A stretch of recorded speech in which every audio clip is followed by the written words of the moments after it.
Another 130 advisors to Iraq to assess the scale of the humanitarian crisis in the north of the country.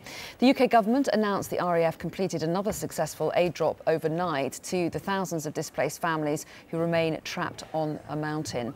Well, Eva Svoboda is a research fellow at the Overseas Development Institute and is here with me now.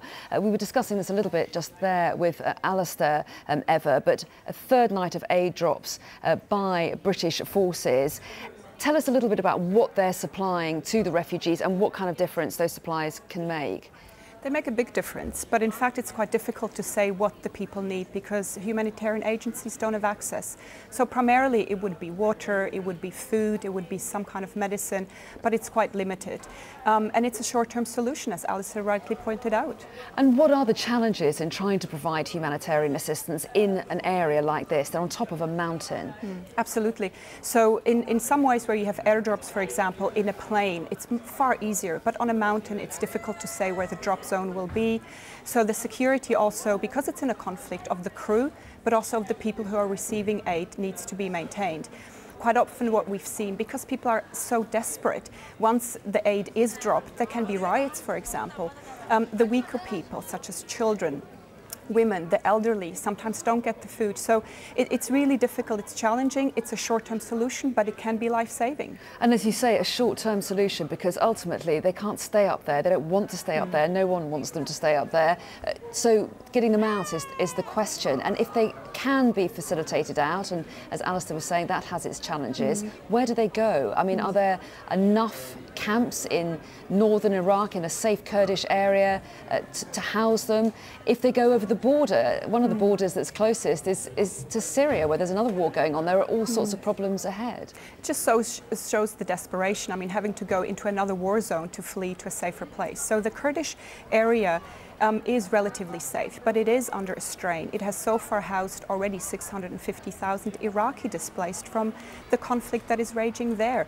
650,000 people, that's the boroughs of Southwark and Lambeth combined, that's the population. On top of that, the Kurdish government has also hosted 230,000 Syrian refugees. And now on top of that, you have these refugees. So it's putting a strain. Aid organizations are stepping up. They're increasing their aid, but the government of Kurdistan needs aid. A lot of the people are housed in schools. Now, the new school year is starting in September, so there must be some kind of alternatives found. But it must happen very quickly. And to what extent is this situation different from other conflicts? I mean, presumably in some conflicts, there's liaison between the aid agencies and the two warring sides for some kind of agreement to let humanitarian aid into the civilians who've been caught up.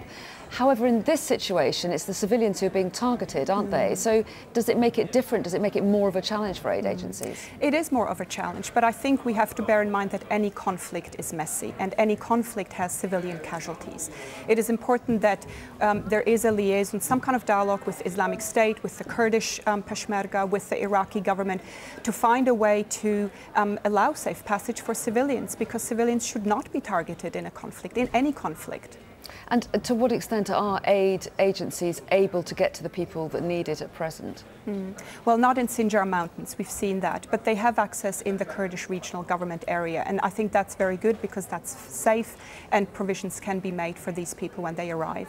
Well, Eva Svoboda, it's very interesting to talk to you. Thanks very much indeed. Thank you.